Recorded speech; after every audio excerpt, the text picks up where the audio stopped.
Pada tanggal 17 Agustus 1945, suatu tonggak sejarah yang menggetarkan bumi, Indonesia mengukir kemerdekaan dari belenggu penjajahan yang telah mengikatnya selama berabad-abad. Suara merdeka bergema dari sudut-sudut tanah air, dan semangat juang para pahlawan membara di setiap jiwa anak bangsa. Kemerdekaan bukanlah hadiah yang diberikan, melainkan hasil dari perjuangan tak kenal lelah. Generasi-generasi sebelum kita telah menghadapi tantangan yang luar biasa, berjuang dengan nyawa dan darah demi mewujudkan impian bersama. Bendera merah putih berkibar di angkasa, lambang kebebasan dan martabat. Perjalanan panjang menuju kemerdekaan tidaklah mudah. Banyak tantangan, rintangan, dan pengorbanan yang harus kita hadapi. Perjuangan para pahlawan dan semangat mereka yang tiada henti hingga titik darah penghabisan untuk membela hak dan martabat bangsa Indonesia.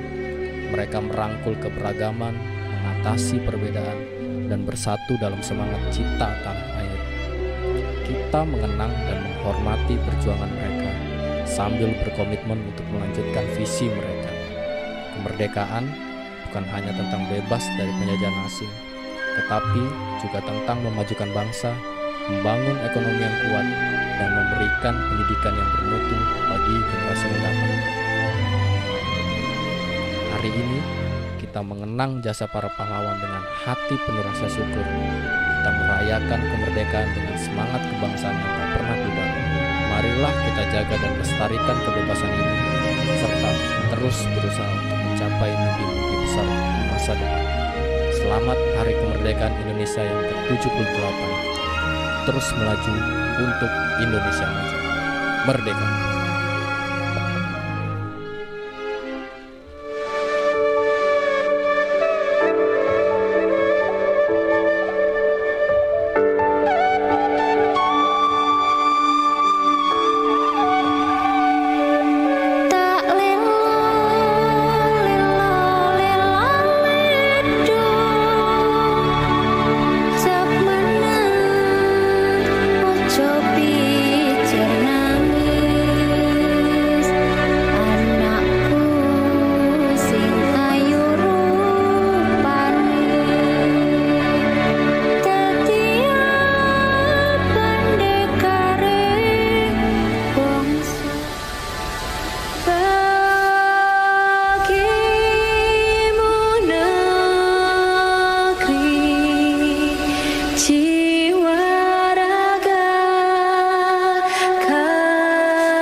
It's not just wonderful.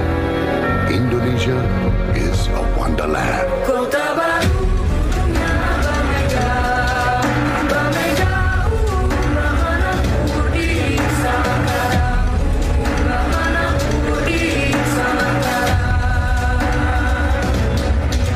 Katamu lawannya Adinda, Adinda imam bidadara Samalaya, imam bidadara Samalaya.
bangkit berdiri. Untuk memeriahkan kemerdekaan kita, kita mau nyanyikan lagu 17 Agustus 1945. Semangat! Semangat!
Sama-sama kita berdoa. Kami mengucap syukur Tuhan. Kami berterima kasih buat kemerdekaan dan kebebasan yang Tuhan sudah berikan buat negeri kami. Kami percaya Engkau akan terus mengerjakan hal-hal yang baik, jauh melebihi akal pikiran kami. Kami percaya kepada rencana-Mu Tuhan. Terima kasih Tuhan Yesus. Tuhan, sebentar kami mau memuji memuliakan nama-Mu. Biarlah setiap apapun yang keluar dari lidah bibir kami, apapun yang kami lakukan sore hari ini sampai dengan seterusnya, semuanya boleh menyukakan hati-Mu Tuhan. Terima kasih Tuhan, bertahtalah dan berkaryalah dalam ibadah kami. Haleluya, amin. Terima kasih Tuhan. Inilah syukur kami di hadapan-Mu Tuhan, sebab karya-Mu sempurna. Haleluya.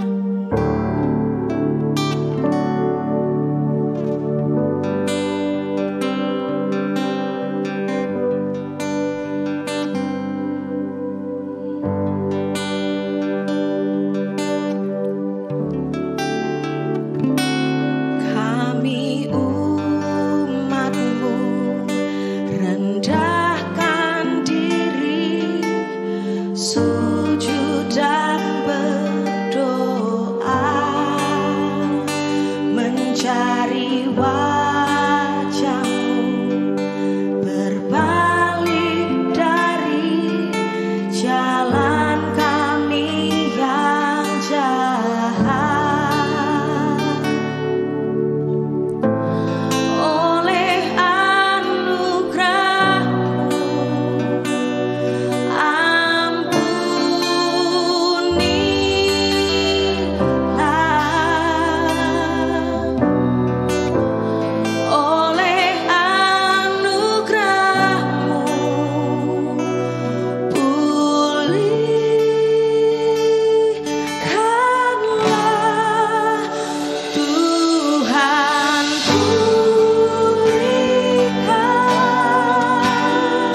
hadapan-Mu, di hadapan Tuhan yang Maha Besar, Tuhan yang Maha Kasih.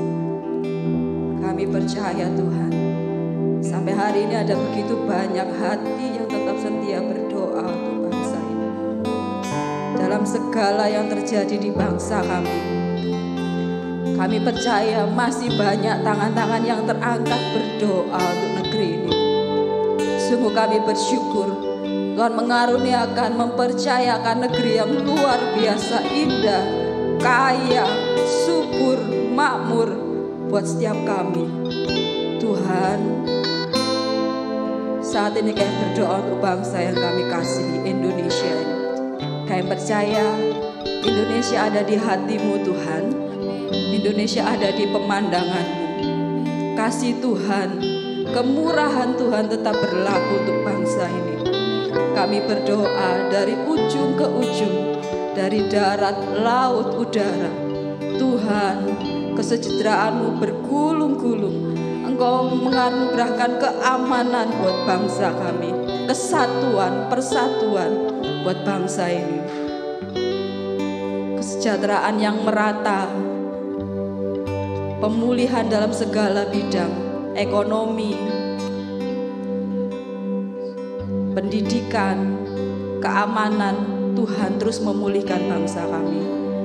Kami juga secara khusus berdoa untuk pemimpin negeri kami Tuhan, yang hari ini Tuhan percayakan duduk memerintah atas bangsa kami.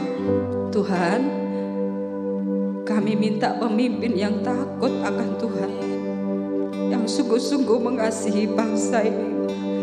Pemimpin yang jujur,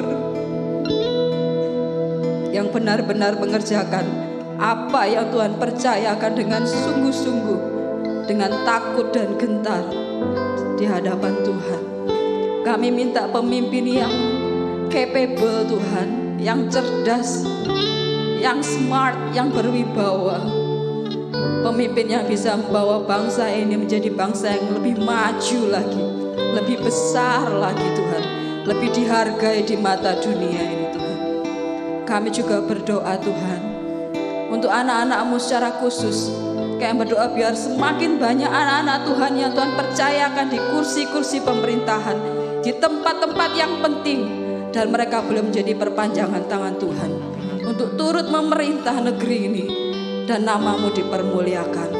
Terima kasih Tuhan Yesus. Kau juga terus memulihkan bangsa kami, mengampuni bangsa kami.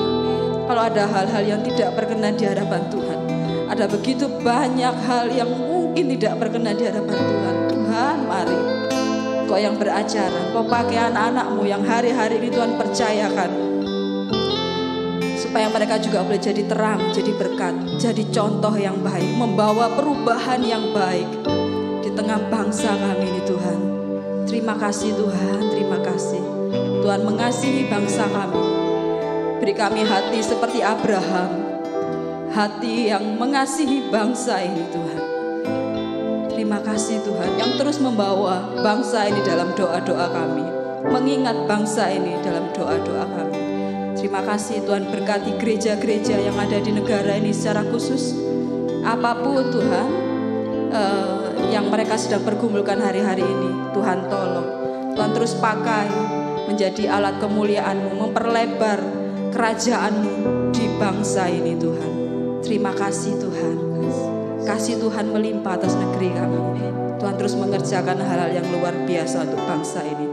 Menjadi ternama, menjadi besar, tapi tetap rendah hati dan takut akan Tuhan. Berkati tahun politik yang akan kami hadapi tahun depan. Kami berdoa Tuhan supaya tidak ada hal-hal yang tidak baik. Segala orang-orang yang mungkin merancangkan kerusuhan, kekacauan, kami patahkan dalam nama Yesus. Biarlah pesta rakyat ini boleh berjalan dengan baik, dengan lancar, dengan jujur Tuhan. Dijauhkan dari segala kecurangan. Tuhan membela siapapun yang Tuhan tetapkan menjadi pemimpin bangsa ini. Kami percaya Dia yang terbaik yang Tuhan sudah pilihkan buat kami. Beri kami hikmat untuk memilih yang tepat dan benar sesuai dengan kemauan Tuhan. Terima kasih Tuhan, terima kasih. Kami menikmati kebebasan negeri ini dengan penuh tanggung jawab, dengan belajar yang baik, dengan bekerja yang baik, dan terus berkiprah berkontribusi untuk bangsa ini. Terima kasih Tuhan, berkat-Mu atas bangsa kami. Dalam nama Tuhan Yesus Kristus kami percaya Tuhan mendengar dan Tuhan terus mengerjakan lebih dari yang dapat kami doakan. Terima kasih Tuhan. Dalam nama Yesus, mari yang sepakat sama-sama kita katakan amin. Tuhan pulihkan,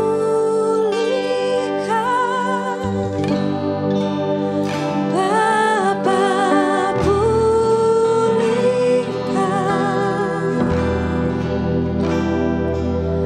kembalikan bangsa kami kepadamu.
secara pribadi perlu Engkau, keluarga kami perlu Engkau, kota dan bangsa kami perlu Engkau Tuhan. Kami tidak mau jalan sendiri, kami perlu Engkau menuntun kami.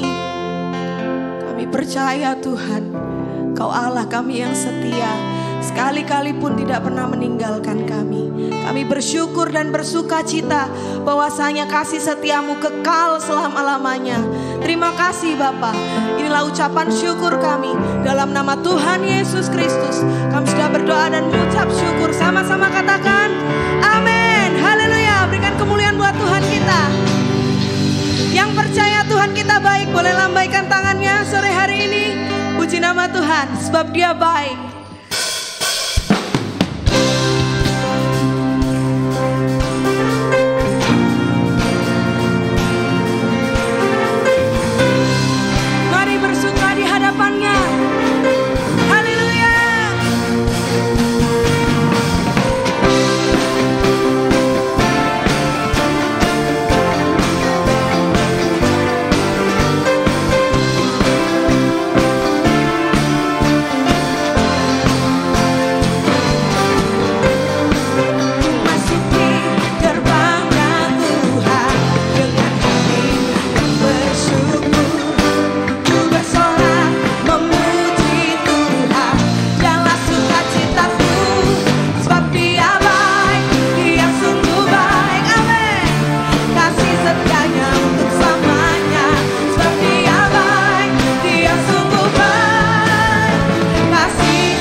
sempat berdiri teman-teman?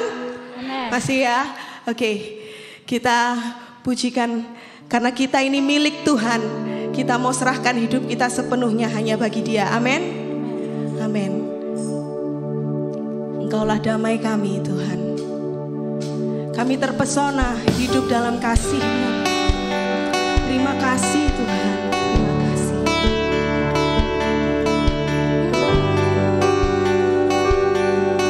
Dalam kasih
memberikan kami teladan Tuhan. Bagaimana Engkau mengasihi tanpa batas dan setia sampai akhir. Kami juga mau seperti Engkau Tuhan. Engkau yang mengenal setiap kami Tuhan. Isi hati kami.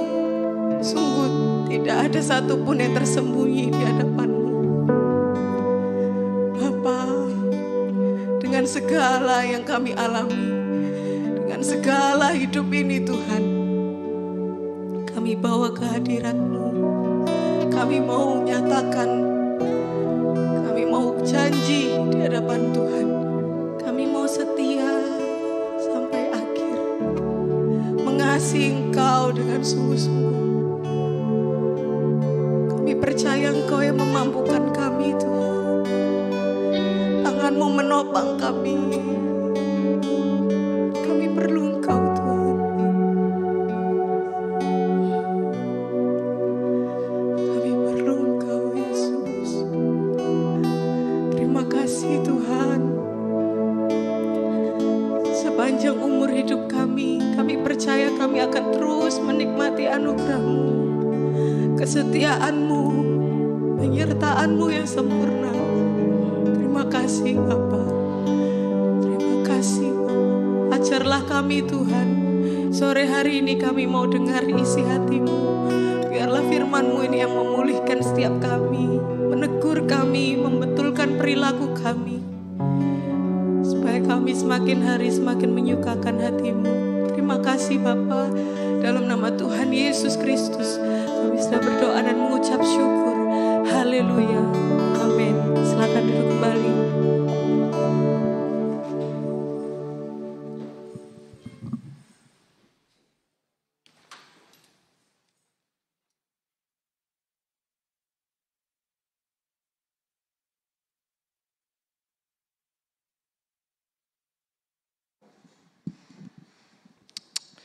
Shalom teman-teman semuanya. Bisa lambaikan tangan. Puji Tuhan di tengah-tengah sore yang masih dalam suasana kemerdekaan kita bisa beribadah dengan leluasa, semua dalam kemurahan Tuhan bagi hidup setiap kita semua. Amin. Amin. Siapa di sini yang lomba tarik tambangnya menang tadi? Enggak ada tarik tambang ya? Enggak ada. Oke. Tadi pagi ada kegiatan lomba-lomba? Enggak ada juga? Soal minggu ada. Oke. Pada tadi saya terlihat wajah-wajah yang haus kerupuk, haus apa tadi ya kelihatannya ya. Oke teman-teman, terima kasih untuk kesempatan yang diberikan kepada saya pada sore hari ini. Untuk saya bisa membagikan kebenaran firman Tuhan bagi setiap kita semua pada sore hari, kepada seluruh gembala, Bapak Pendeta Mudi dan tim pelayanan pemuda ya. Udah di tempat ini, terima kasih. Terima kasih. Perkenalkan, nama saya Mika Christian. Mungkin bagi yang belum kenal, saya dari berjemaat di gereja lokal di Gereja Bethel Indonesia, Jemaat Berkat Bagi Bangsa di Jalan Manyar. Dan saya sudah menikah, saya punya 2 orang anak. Saya bukan seorang full timer, ya. Saya hanya seorang pengusaha yang dipercaya Tuhan untuk bisa melayani di gerejanya dan melayani jemaatnya. Puji Tuhan, semua dalam kemurahan Tuhan. Jadi teman-teman tidak usah berdoa untuk pasangan hidup atau nambah anak lagi, tidak usah, sudah ya. Doakan supaya saya tetap setia di dalam panggilan Tuhan bagi kehidupan saya. Tepuk tangan untuk Tuhan kita yang luar biasa, yuk. Ada sebuah cerita, teman-teman, ada sebuah cerita. Ada seorang laki-laki yang boleh dikata dia punya pendidikan yang baik, ya. Dia seorang lulusan sarjana S1, gitu ya. Namanya sebut saja dia Pak Agus, ya, karena di hari ini Agustus ya, kita pakai nama Agus ya. Jadi dia namanya Pak Agus. Pak Agus ini diberikan nasihat oleh seorang temannya, ya, Agus, kamu ini kan sarjana S1, kenapa kok sampai hari ini masih belum bekerja? Dia bilang begitu. Padahal kamu tuh punya latar pendidikan yang harusnya mudah untuk dapat pekerjaan. Si Agus ini bilang apa kepada temannya? Aku ini enggak mau bekerja ikut orang, dia bilang begitu. Aku enggak mau jadi karyawan. Aku mau jadi pengusaha, dia bilang begitu pada temannya. Loh, kalau begitu ya berusahalah. Cobalah. Memang kamu kira untuk dapetin modal untuk bekerja itu gampang? Dia bilang gitu kepada temannya si Agus ini. Duh, ya memang gak gampang, tapi ya berusaha lah, namanya juga pengusaha katanya begitu. Ya nanti kalau sudah ada modalnya aku akan bekerja. Kemudian singkat cerita dari tahun ke tahun, duh Agus, katanya kamu mau jadi pengusaha, tapi apa yang kamu lakukan sampai hari ini? Kamu masih saja tetap duduk-duduk nyantai-nyantai, main HP, ya mungkin sambil minum kopi atau mungkin sambil merokok, kira-kira gitu ya. Mungkin ini bukan berarti gambaran orang malas ya, tapi biasanya dekat dengan begitu-begitu. Nah, kenapa kamu gak berusaha atau kamu segera cari pekerjaan, di mana lewat pekerjaan itu kamu bisa dapat uang, dari uang itu kamu bisa dapat modal. Daripada kamu diam-diam gini aja, gak mau aku gak mau jadi karyawan, aku mau jadi pengusaha. Duh, paling enggak kamu bantu istrimu untuk mengelola rumah, atau mungkin kamu bantu istrimu untuk terima pelanggan, karena tuh istrinya punya usaha toko kecil-kecilan di rumahnya. Gak mau. Aku ini gak bisa berhitung, nanti takut salah memberi kembalian, dia bilang begitu. Intinya, Pak Agus ini menurut teman-teman apa? Banyak alasan. Untuk apa? Malas. Setuju ya? Dari waktu ke waktu, dari tahun ke tahun, si teman yang sama, yang ngobrol sama Pak Agus ini ketemu lagi sama dia. Dan dia, Pak Agus tampak duduk-duduk bersama-sama dengan para pemuda yang gak jelas masa depannya, yang kalau orang Surabaya bilang cangkruan tok kerjaane. Yang bertambah dari Pak Agus ini cuman apa? Paling tidak satu yang bertambah dalam hidupnya dia. Apa? Umur tok. Umurnya bertambah. Tapi kehidupannya bertambah enggak? Enggak akan bertambah. Karena dia punya mentalitas yang keliru dalam hidupnya. Oke, hari ini kita mau belajar satu tema yang cukup menarik, yang mungkin kita sudah bolak-balik dengar tentang submission. Apa itu namanya? Penundukan diri. Oke, slide-nya bisa ditayangkan. Ternyata untuk bisa memberikan diri supaya tunduk kepada sesuatu atau kepada seseorang, itu bukan hal yang mudah di dalam kehidupan ini. Semua setuju ya? Paling tidak, kalau saya mengajak pada kehidupan saya pribadi, paling tidak ada 3 hal atau kepada siapa kita harus memberikan diri, pendudukan diri kita. Yang pertama, paling tidak kepada siapa? Orang tuamu. Betul ya? Di sini pasti lahir dari seseorang, tidak ada lahir dari timun, betul ya? Halo? Ada yang lahir dari bengkoang mungkin? Ketika dibelah, tak, nggak ada. Pasti lahir dari siapa namanya? Orang tua. Entah bentuk orang tuanya seperti apa.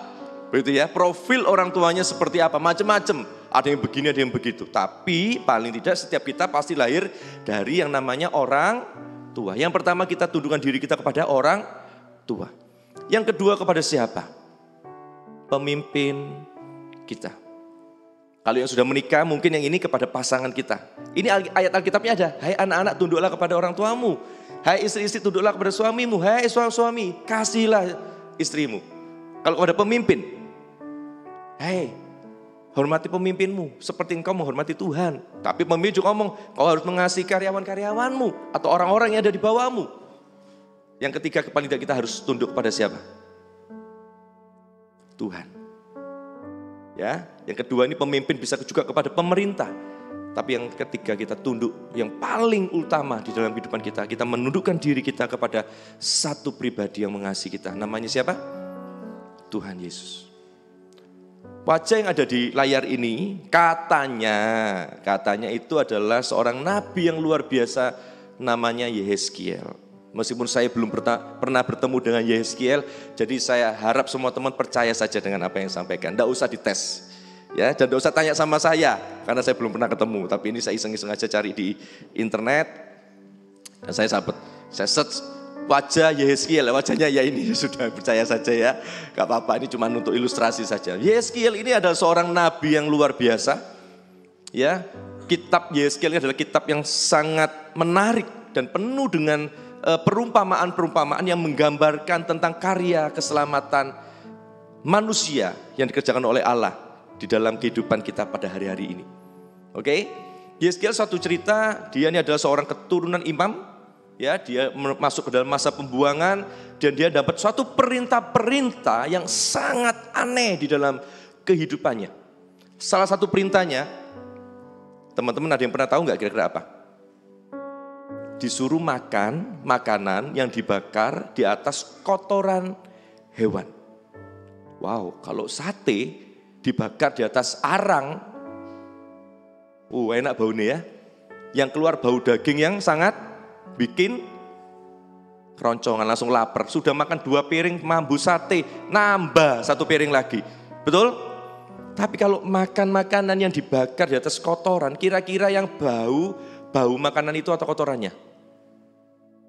Halo? Oh, belum pernah nyoba ya, jadi nggak tahu ya, nggak apa-apa ya.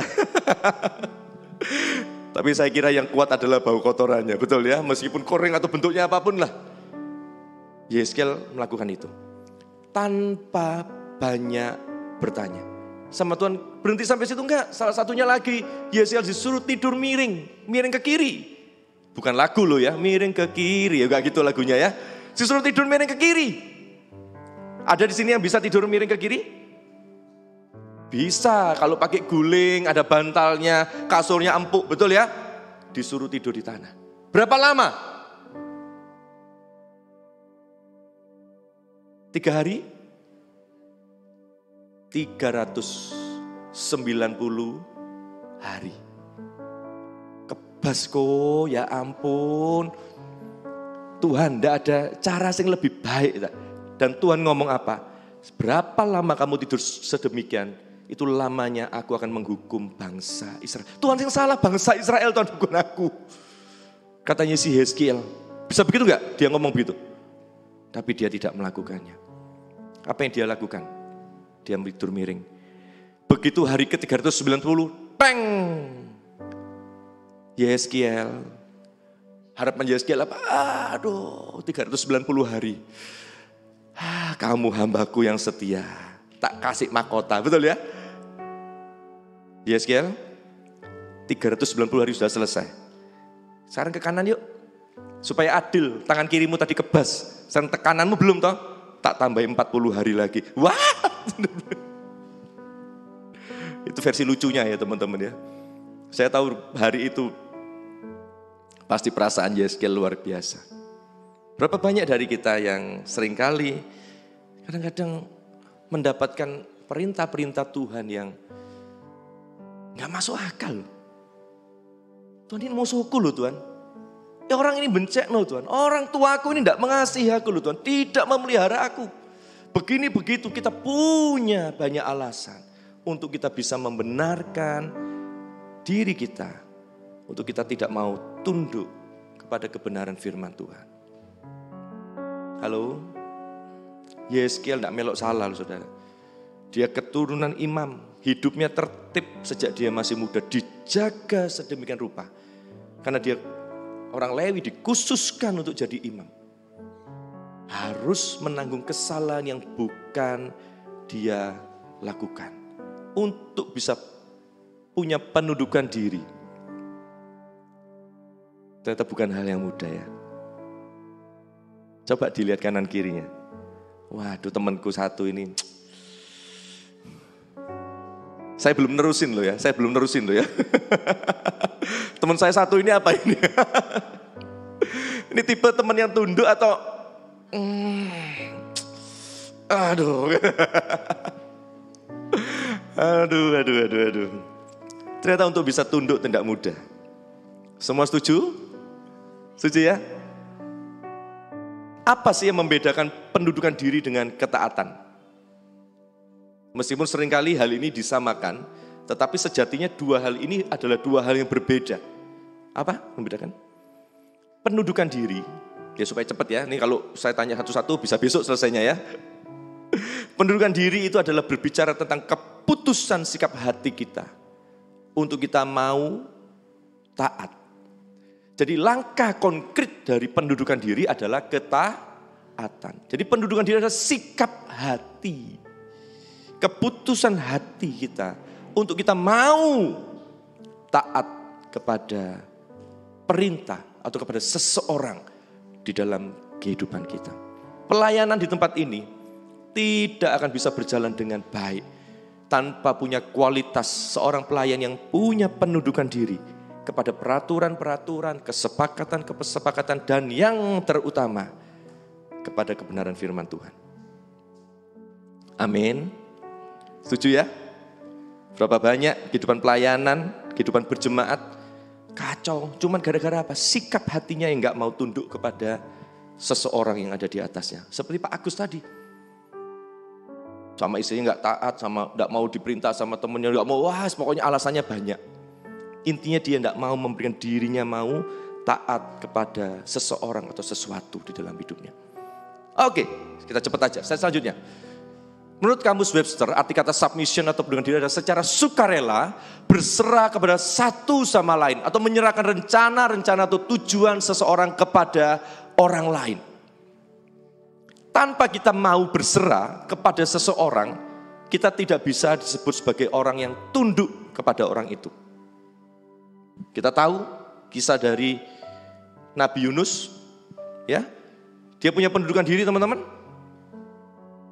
Ini tipe orang yang sulit menundukkan dirinya. Disuruh ke kiri, dia kemana? Ke kanan.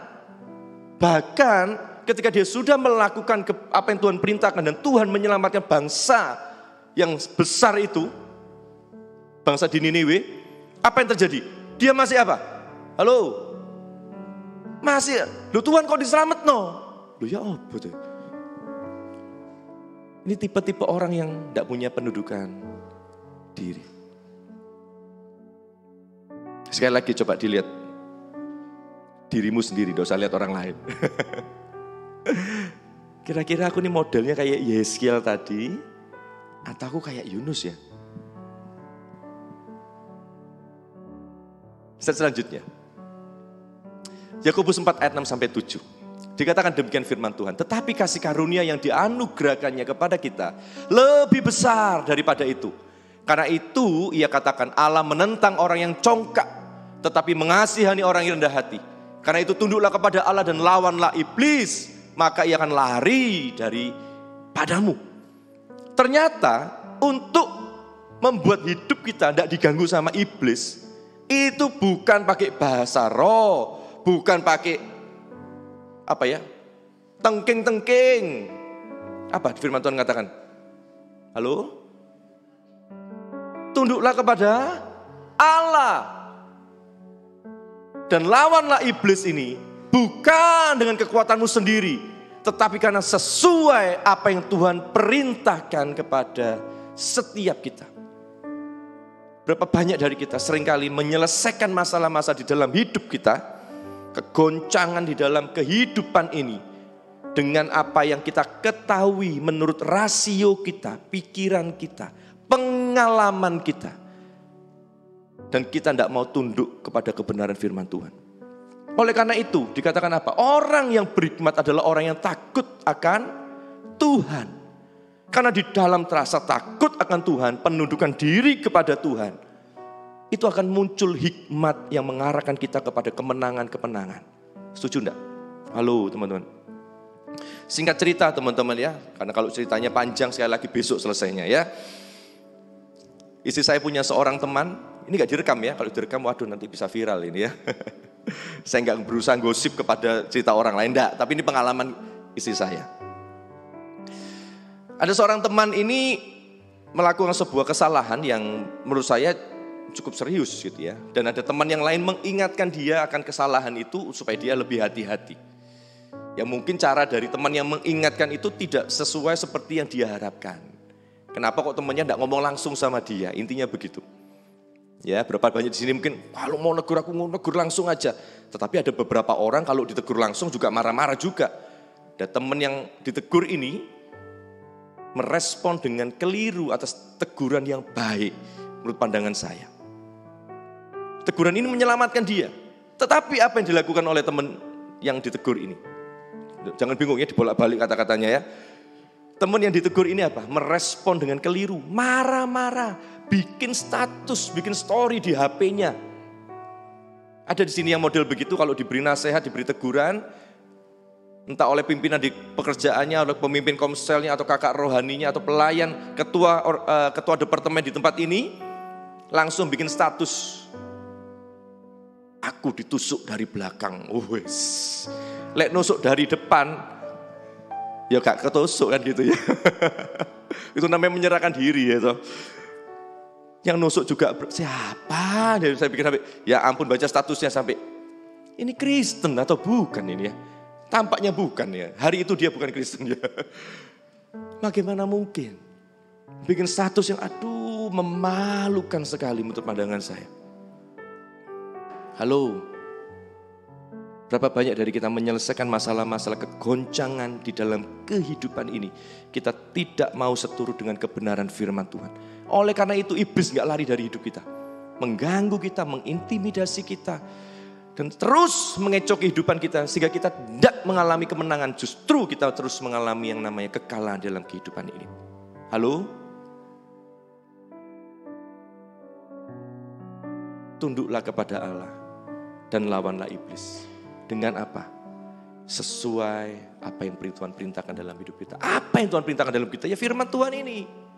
Kadang-kadang firman Tuhan ini berbicara tentang sesuatu yang aneh. Bagaimana mungkin ada musuh harus dikasihi? Lu aneh lu perintah ini, betul ya? Kalau yang namanya musuh harusnya apa? Dikalahkan. Yang tidak boleh dikasihi hanya satu, namanya iblis.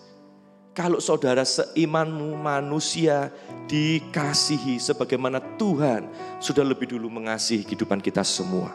Katakan amin. Tapi berapa banyak dari kita justru gontok-gontokan sendiri sesama anak Tuhan. Begini begitu. Harusnya begini, harusnya begitu. Kadang-kadang kita tidak bisa melihat konten dari nasihat atau teguran yang kita terima. Tetapi kita cenderung menggunakan caranya kok tidak seperti yang aku mau. Bagaimana mungkin orang bisa sesuai dengan cara yang kau mau? Halo, kadang-kadang kita sendiri tidak mengenali diri kita sendiri kok. Bagaimana mungkin? Betul gak ya? Tetapi seringkali kita akan terjebak dengan apa? Kita terjebak dengan caranya, bukan kontennya. Harusnya ketika kita menerima nasihat atau teguran, kita lihat kontennya. Caranya mungkin bisa keliru, bisa salah. Halo. Tapi kan kita kontennya apa? Tujuannya untuk menyelamatkan kita. Sekali waktu saya sendiri secara pribadi pernah di dalam perdebatan dengan pemimpin. Seumur-umur saya itu tidak pernah meeting itu sampai gebrak meja. Tapi hari itu diizinkan Tuhan untuk saya belajar satu hal. Tidak tahu ceritanya bagaimana tiba-tiba pemimpin saya gebrak meja. Duar gitu. Wih, saya sampai kaget. Jujur aja, hari itu saya sudah ingin memutuskan untuk out dari gereja ini. Ini pemimpin model kayak gini. Ayo, kalau teman-teman di sini ada ketua departemen sampai gebrak meja negur teman-teman, kira-kira gimana? Saya ono GPPS yang lain gitu. Tetapi di dalam anugerahnya, sampai hari ini saya masih berjemaat di gereja ini. Saya tetap respect kepada dia. Itu bukan karena kuat dan gagah saya. Saya lihat kontennya, saya lihat esensinya apa. Bisa jadi Tuhan sedang menguji hati saya. Apakah ada kesombongan, apakah ada kelicikan, ada kemunafikan yang kadang-kadang kita sendiri tidak bisa mengerti. Tetapi Tuhan bisa memakai banyak hal di dalam kehidupan ini untuk mengungkapkan siapa diri kita yang sebenarnya. Halo. Tapi hari itu saya belajar. Paling tidak yang pertama, kalau saya jadi pemimpin jangan sampai gebrak meja kayak dia. Yang kedua, kita mau belajar melihat kontennya dibandingkan caranya. Puji Tuhan. Ayo kita mau tunduk kepada Allah dan lawanlah iblis supaya ia lari daripada kita. Amin. Saya selanjutnya teman-teman. Ayub 22 ayat 29 dikatakan apa? Karena Allah merendahkan orang yang angkuh, tetapi menyelamatkan orang yang menundukkan kepala. Bukan berarti teman-teman kalau ketemu orang nunduk terus gini loh ya. Ini antara minder, tunduk enggak jelas jadinya ya, enggak. Bukan itu maksudnya.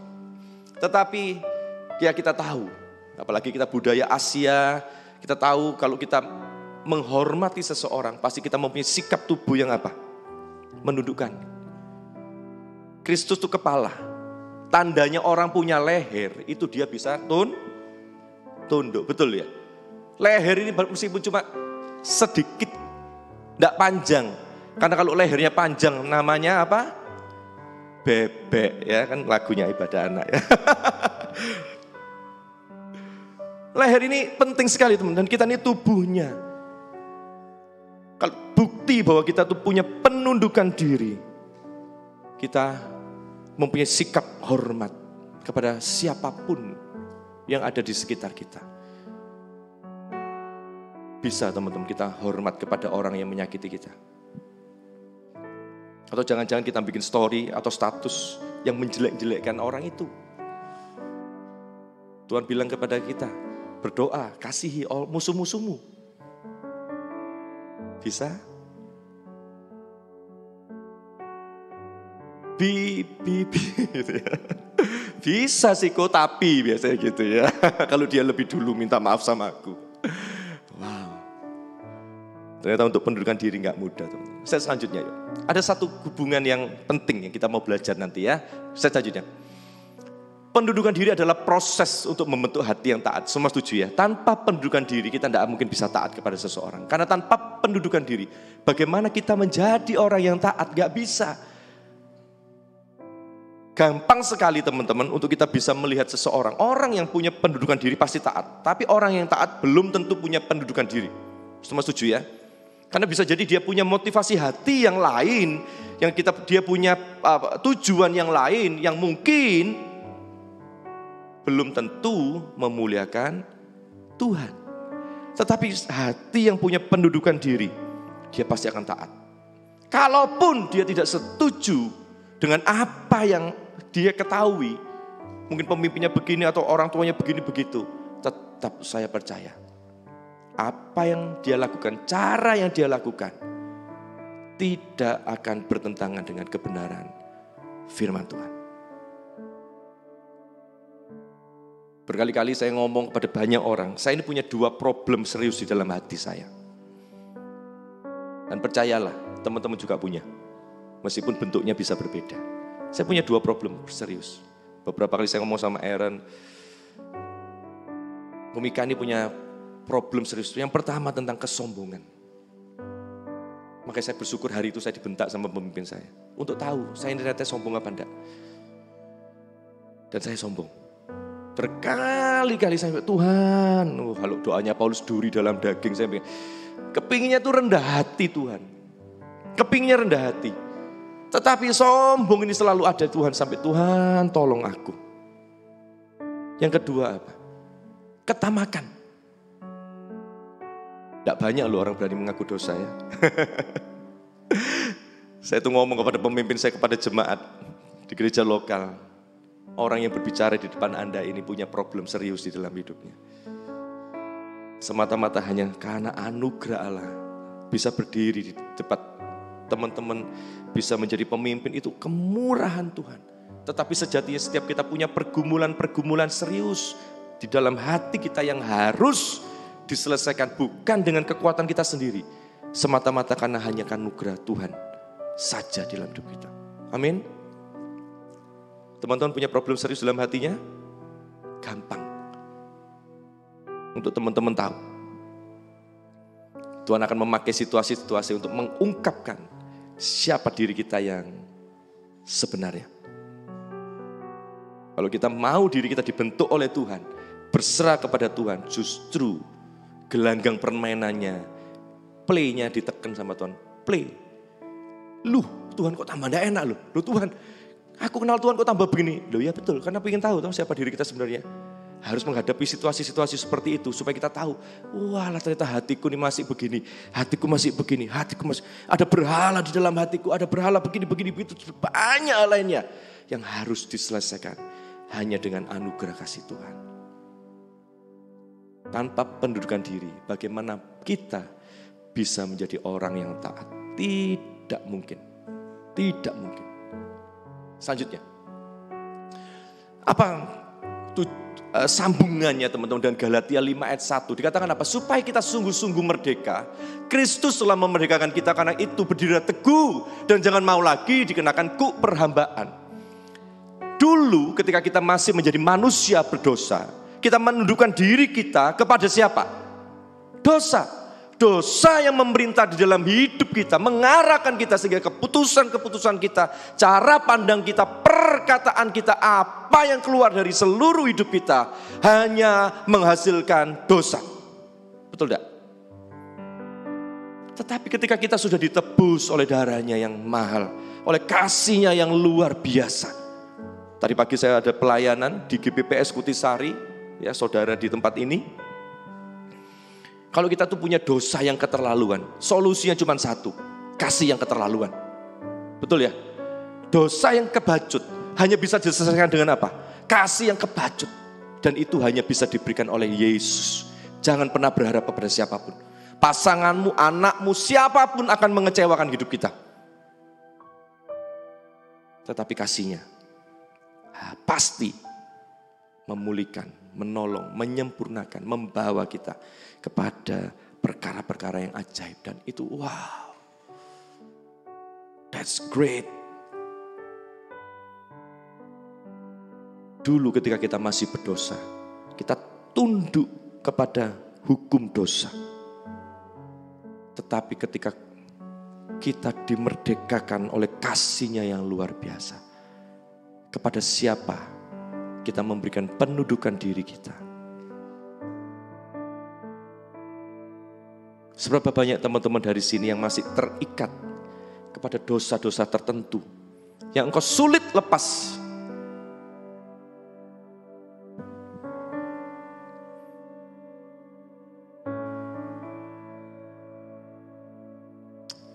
Kristus telah memerdekakan kita. Karena itu berdirilah teguh dan jangan mau lagi dikenakan kuk perhambaan. Tapi berapa banyak dari kita masih mau memberi diri kita untuk dipasung, ditekan oleh dosa. Ayo kita mau ngomong pada diri kita sendiri. Aku sudah dimerdekakan oleh darah Kristus. Kuk perhambaanku bukan lagi dosa. Tetapi kuk perhambaanku adalah kasih Tuhan yang akan membawa aku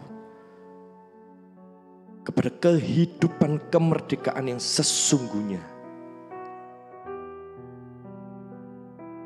Kita tidak akan pernah bisa membayangkan kasih Tuhan di dalam hidup kita, teman-teman, tanpa kita pernah memahami betapa besar dosa yang kita miliki di dalam kehidupan ini. Saya di dalam diskusi dengan istri saya, ya setiap kita tuh punya apa ya, hal-hal kecil-kecil gitu ya, yang kadang-kadang tuh mengganggu. Siapa di sini yang kalau naruh handuk masih di sepeda motor? Keterlaluan ya, keterlaluan. Dikira jas hujan apa ditaruh sepeda motor ya? Udah tahu namanya handuk itu ya, ditalikan di leher terus kita begini gitu ya. Ya enggak lah ya. Namanya handuk diapain? Dijemur. Siapa di sini yang kalau habis minum air mineral langsung dibuang di tempat sampah? Kalau botol diremet-remet terus dibuang ke tempat sampah? Waduh, tadi di gereja saya sampai ngelus dodo gitu ya. Ini orang Kristen ya ampun sampah nih. Saya sampai mau ini harus diselesaikan ini. Ini urusan serius ini. Orang Kristen kalau enggak hidupnya enggak bersih, hati ini enggak bersih. Wis gitu aja. Sederhana hidup ini. Apa yang keluar dari hatimu itu terlihat di luar. Siapa di sini yang jarang mandi?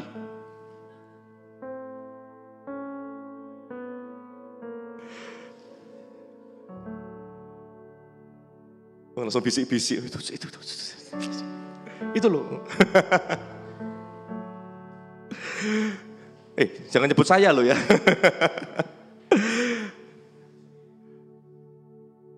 Saya ngomong gini sama istri saya.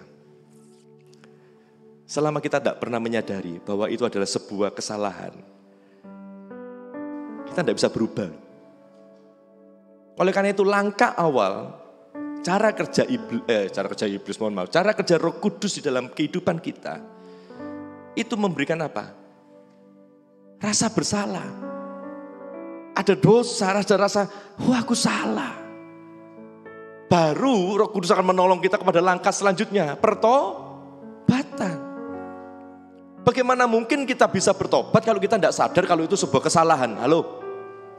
Orang yang olahraga dengan serius menyadari bahwa di dalam tubuhnya ini ada sesuatu yang berlebihan. Entah berat badannya atau kolesterolnya atau apalah. Sehingga dia olahraga. Karena dia tahu, waduh, track record kesehatanku mengerikan ini. Ini kalau enggak diselesaikan, wah, bisa bahaya. Bisa selesai di meja operasi mungkin. Atau mungkin di rumah sakit atau biaya yang sangat mahal. Oleh karena itu dia berolahraga. Tapi berapa banyak dari kita kan tidak menyadari kesalahannya sampai hari ini. Naruh handuk masih di sepeda motor tadi ya.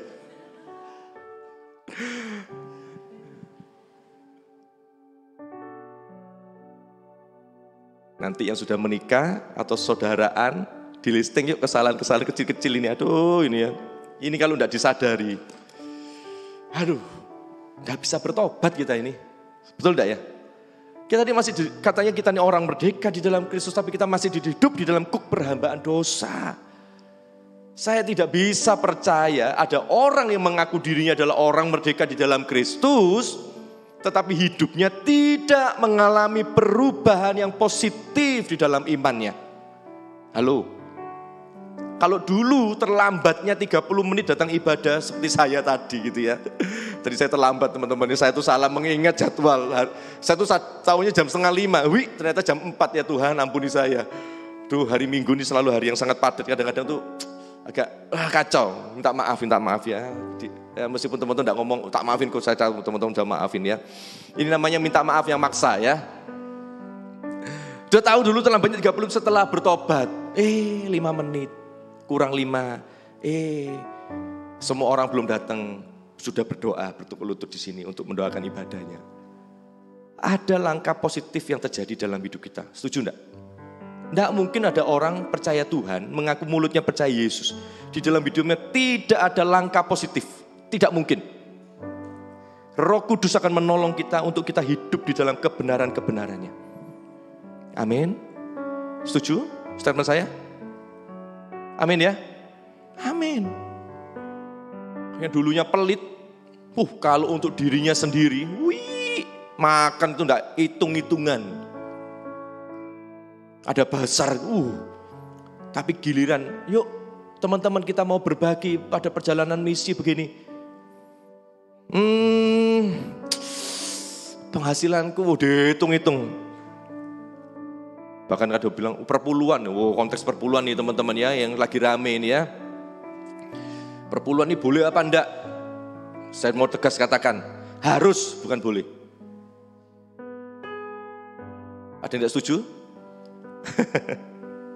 Perpuluhan itu sebuah rasa cinta kita kepada Tuhan teman-teman. Gereja ini perlu dikelola dengan uang, enggak cukup dengan doa saja. Halo, betul ya? Uang itu perlu. Nah ini drum segini bagusnya, bahkan untuk ngelap tuh pakai duit loh teman-teman. Bukan duitnya untuk ngelap loh ya. Obatnya, keyboardnya, semua ini butuh biaya operasional. Dan itu perlu uang. Dan salah satunya adalah lewat perpuluhan yang teman-teman lakukan untuk gereja ini. Untuk menghidupi hamba-hamba Tuhan yang memberikan dirinya sepenuh waktu. Untuk gereja ini, berdoa bagi teman-teman, memimpin teman-teman kepada kebenaran. Semua butuh uang. Oke lanjut, jangan panjang-panjang ya. Kita baca yuk di Galatia 5 ayat 19 sampai 21. Teman-teman boleh tampilkan ayatnya. Briana. Waduh, adikku. Yang dulu kecil sekarang udah menggemaskan ya.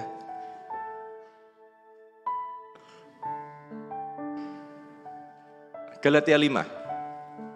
Apa maksudnya? Kalau saya baca, oke kita baca aja deh. Dapat Briana? Ini bagian terakhir teman-teman, cepat aja ya.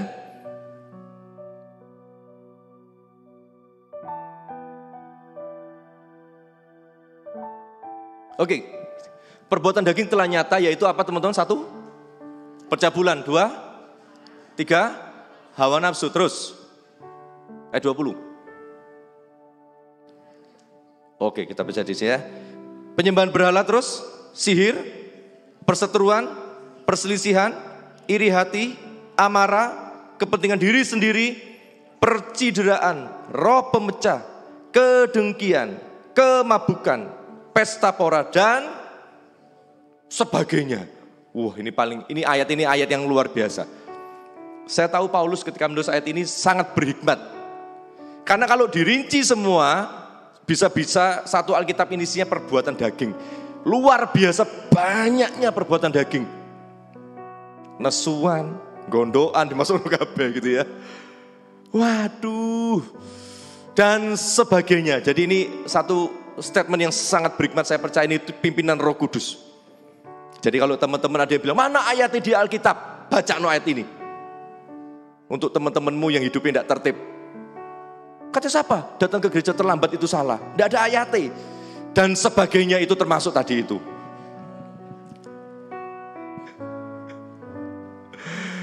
Enak, aduh. Jangan menang-menangan sama Alkitab, ya. Gak mungkin menang sudah percaya sama saya. Kalau kita belum tahu, jangan sombong. Ya, jangan sombong. Nggak usah keminter, sudah lah.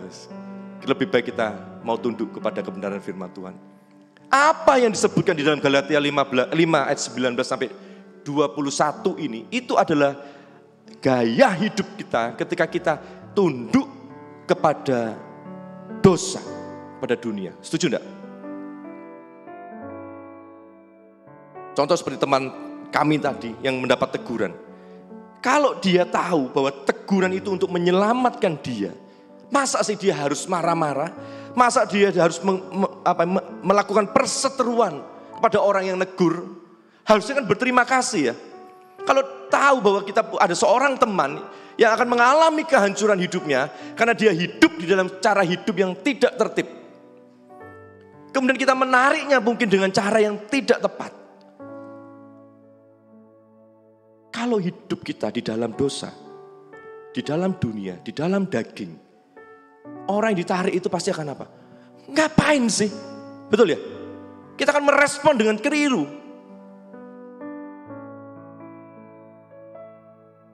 Sekarang kita tahu, kalau kita melakukan apa yang disebutkan di dalam Galatia 5 ayat 19 sampai 21, artinya kita menundukkan diri kita kepada siapa?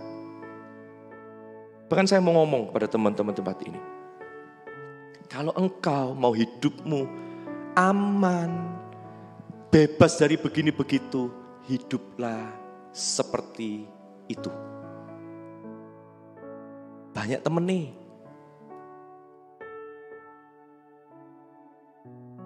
Kalau kita mau cari aman, hidupnya dengan cara-cara dunia deh.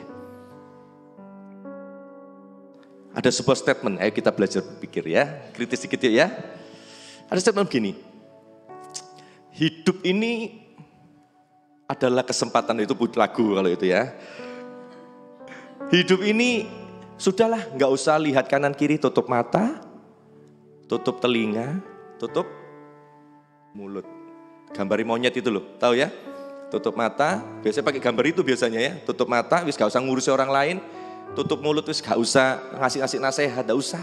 Tutup telinga, wis gak usah ngurusi lah. Kita pasti akan jadi orang yang apa? Aman. Setuju ya? Tapi firman Tuhan bilang apa sama kita? Hei, engkau terpanggil untuk jadi apa? Terang dan garam. Kita tidak bisa hidup di dalam sebuah persekutuan, perkumpulan atau apapun namanya tanpa kita tidak melakukan apa-apa. Setuju enggak? Kalau kita tahu ada orang hidupnya tidak tertib, terus kita diem saja, itu sama dengan kita berbuat dosa. Kalau engkau tahu berbuat baik dan engkau tidak melakukannya, itu artinya engkau berdosa. Firman Tuhan bilang apa? Betul enggak? Tapi berapa dari kita kan juga memilih begitu kan? Dipikir dengan menulis statement seperti itu sudah memuliakan Tuhan. Hei, Ferguson, gitu ya. Engkau menyembah Tuhan yang salah. Justru Tuhan Yesus datang ke dunia. Tuhan bilang apa? Siapa kira aku datang sini untuk mendatangkan perdamaian? Justru aku ingin mengacaukan, Tuhan bilang gitu. Memisahkan orang tua dari anak-anak. Kan gitu ya. Justru Yesus datang, itu mendatangkan kekacauan bagi dunia ini. Iya jelas toh. Loh kalau kita Yesus gak datang, loh kita ini enak loh teman-teman. Gak ada ibadah hari Minggu, gak ada pelayanan pemain musik, ada. Gak ada. Wis kita tuh hidupnya cuma nek mall kerja, wis gitu-gitu tok, cuma titik hidup kita kemana? Maut. Tetapi Yesus datang ke dalam kita jadi harus ibadah, kita harus melayani, kita harus berkorban. Gak enak di dalam hidup kita. Tetapi justru di dalam hal-hal seperti itulah Tuhan akan memberikan kemerdekaan yang sesungguhnya bagi kita. Hidup bersama-sama dengan Dia. Di ayat selanjutnya, ayo kita baca di Galatia 5 ayat 22. Sangat kontras kalau tadi dikatakan di ayat 19 sampai 21 demikian ya, banyak hal yang sangat buruk.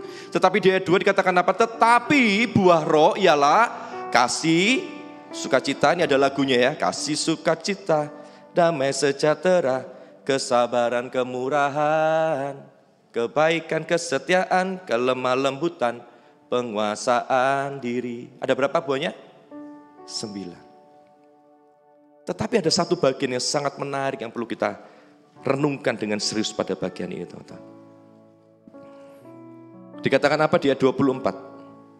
Barang siapa menjadi milik Kristus Yesus, ia telah menyalibkan daging dengan segala hawa nafsu dan keinginannya.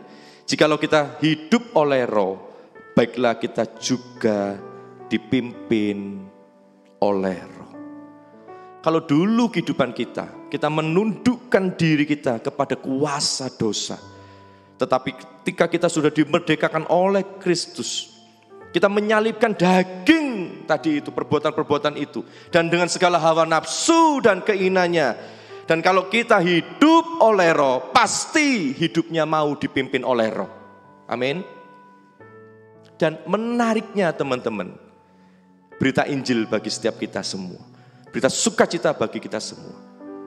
Siapa di sini teman-teman yang masih terikat dengan apa yang disebutkan di dalam perbuatan daging tadi? Siapa di sini yang masih punya idola yang mengikat hatinya? Ada orang itu idolanya di uang, ada orang idolanya di keluarga. Siapa di sini yang masih suka berselisih dimanapun engkau berada, engkau selalu bertengkar dengan orang-orang di sekitarnya? Siapa di sini yang suka memecah belah, gosip sana sini, fitnah kepada siapapun, tidak berani berkata benar yang seharusnya? Ada satu jawaban yang luar biasa. Saya mau katakan pada teman-teman tempat ini, engkau tidak akan bisa mengalami perubahan tanpa engkau memberikan dirimu dipimpin oleh roh. Percayalah, siapa di sini yang masih terikat kepada hal-hal yang pornografi, engkau berusaha dengan metode kesehatan atau apapun, kalau engkau tidak memberikan dirimu untuk dipimpin oleh roh, engkau tidak akan pernah bisa bertobat. Berapa di sini yang masih kecanduan merokok? Berapa di sini yang masih kecanduan mengalami pujian di dalam hidupnya? Kalau engkau tidak memberi dirimu untuk dipimpin oleh roh, kau tidak akan pernah terlepas dari itu. Ada satu berita sukacita bagi kita. Roh Allah sudah diberikan kepadamu lewat pengorbanan Kristus di atas kayu salib. Kasih-Nya tinggal di dalam hatimu, di dalam hati saya, sanggup mengubah kehidupan kita semua. Dan biarkan roh itu yang bekerja memulihkan hati kita. Apa yang perlu kita lakukan? Kita cukup menerimanya saja. Lagu tadi sangat bagus. Tidak dapat ku membalas segala kebaikan. Tidak mungkin bisa kita membalas kebaikan Tuhan. Itu satu teori atau pemikiran yang konyol ketika kita berusaha berpikir bahwa kita melakukan perbuatan baik untuk kita bisa membalas kebaikan Tuhan. Perbuatan baik yang kau lakukan itu sendiri karena dorongan Roh Kudus dalam hidupmu. Bagaimana mungkin kita yang manusia yang masih begitu rentan dengan dosa, bisa melakukan sesuatu yang baik datang dari dirimu yang rusak. Halo, tidak mungkin bisa. Semata-mata karena anugerah dan kasih setianya saja. Saya mau menantang bagi teman-teman yang sore hari ini datang. Seberapa banyak dari engkau yang punya keterikatan dan kau masih di dalam kuk perhambaan dosa. Dan hari ini kau mau dipulihkan. Resepnya itu bukan tentang bagaimana, tapi resepnya adalah siapa yang akan melepaskan dirimu dari keterikatan itu. Dan saya mau katakan, Roh Kudus siap menolong engkau semua. Cukup terima saja. Terima saja, Tuhan. Aku izinkan kau tinggal dalam hatiku. Engkau Allah yang memimpin aku. Terima saja. Dan saya percaya waktu demi waktu, engkau akan noleh ke belakang. Oh, hidupku sudah gak sama lagi loh. Aku bisa mengalami kemerdekaan loh. Dulu aku melayani karena motivasi hati yang ingin dipuji loh. Eksistensi diri. Supaya orang menghargai aku. Karena aku selama ini seringkali dihina. Oh tapi aku enggak loh. Hari ini aku bisa melayani Tuhan murni karena aku mengasihi Tuhan. Amin.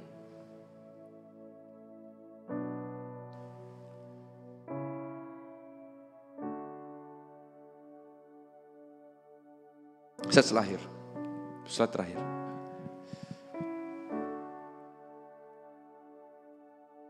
Kita tidak pernah mengetahui dengan benar jika kita bertumbuh atau berubah. Atau kita tahu, kita tunduk kepada siapa di dalam kehidupan ini. Sampai masalah, kesulitan dan pergumulan hidup diizinkan datang untuk menguji kita.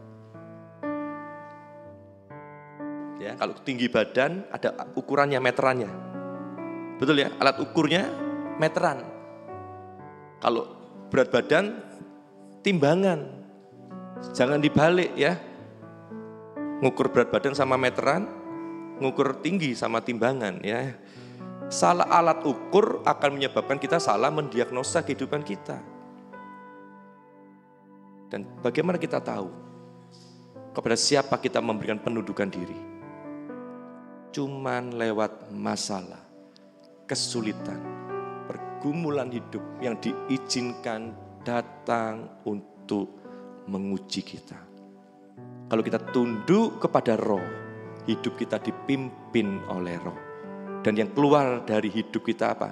Buah Roh. Kalau kita tunduk kepada dosa, yang keluar adalah perbuatan daging. Sekarang siapa kita sebenarnya? Kita tunduk kepada perbuatan daging atau dosa, atau kita tunduk kepada pimpinan Roh. Hanya lewat masalah, kesulitan, pergumulan hidup yang diizinkan datang untuk menguji kita. Amin. Ada yang menyesal jadi anak Tuhan? Jangan. Berita sukacitanya. Yesus sudah mati ribuan tahun yang lalu. Bukan untuk sebuah atraksi dramatis. Dicambuk, ditusuk dengan tombak lambungnya. Diberikan mahkota duri, darah memenuhi seluruh tubuhnya. Bukan hanya untuk kepentingan teatrikal. Supaya banyak orang kan wow. Tapi Yesus disalibkan untuk membuktikan cintanya dan kasihnya yang begitu besar kepada saudara dan saya. Dan kasih yang tak terbendung itu mampu menyelesaikan masalah hidupnya yang juga tidak terbendung. Oleh karena itu kita mau datang menghampiri kasihnya yang sejati. Dan kita mau terima kebaikan dan belas kasihannya di dalam hidup setiap kita. Amin. Ini berita sukacita bagi teman-teman semua di tempat ini. Berapa banyak engkau yang frustasi dengan keterikatanmu. Berapa banyak engkau yang kadang-kadang engkau melakukannya menyesal. Seolah-olah engkau tidak punya kekuatan. Dan memang engkau tidak punya kekuatan. Oleh karena itu engkau perlu datang kepada kasih-Nya yang ajaib.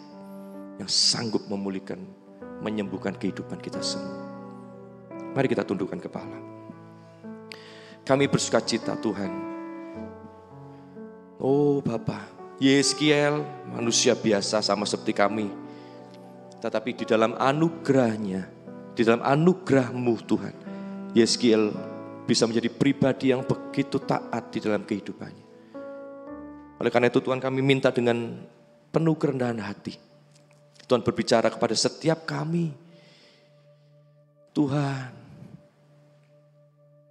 kami mau memberikan diri kami tunduk kepada-Mu Tuhan. Secara sadar Tuhan, kami mau memberikan diri kami untuk dipimpin oleh Roh. Kami mau izinkan Roh Kudus menolong hidup kami, memimpin hidup kami. Saya memberikan kesempatan 1-2 menit bagi teman-teman tempat ini. Engkau dengan jujur, engkau dengan rendah hati, sekaligus engkau berani mengungkapkan apa yang menjadi keterikatan di dalam hatimu. Saya mau memberitahukan, ada tangan yang berlubang paku, ada kepala yang berlubang mahkota duri, yang sanggup menerima engkau apa adanya. Dan dia tidak berhenti hanya menerima engkau apa adanya, tetapi kasih yang besar itu ingin memulihkan hidupmu, untuk kau bersama-sama mengalami kemerdekaan yang sejati di dalam Dia. Kita tidak perlu bertransaksi dengan Tuhan, karena kita tahu kita tidak sanggup membalas kebaikan Tuhan. Cukup kau terima saja kasih-Nya. Dan kasih-Nya yang besar akan menguduskan engkau, berkarya dalam hidupmu, cepat atau lambat, hidupmu memuliakan Tuhan. Terima saja. Ini berita sukacita bagi setiap kita. Tidak semua orang merespon berita sukacita ini. Tetapi saya berdoa di dalam nama Tuhan Yesus, teman-teman di tempat ini merespon berita sukacita ini. Kami memuji nama-Mu Tuhan. Kami memuji nama-Mu Tuhan. Dalam masalah, ujian, hal-hal yang tidak baik yang terjadi dalam hidup kami, itu Tuhan pakai. Itu Tuhan, untuk setiap kami bisa tahu siapa kami yang sebenarnya. Tolong kami Tuhan, untuk kami bisa melewati setiap masalah, setiap ujian. Kami percaya Roh Kudus yang tinggal di dalam kami, menolong kami, menuntun kami, menjadikan kami pemenang, menjadikan kami anak-anak Tuhan yang memuliakan Tuhan. Kami memuji nama-Mu Bapa. Terpujilah Tuhan buat segala anugerah kasih setia-Mu Tuhan. Di dalam nama Yesus Tuhan, kami berdoa dan mengucap syukur. Amin. Amin. Terima kasih teman-teman semuanya. Kiranya hidup setiap kita terus memuliakan Tuhan. Soli Deo Gloria.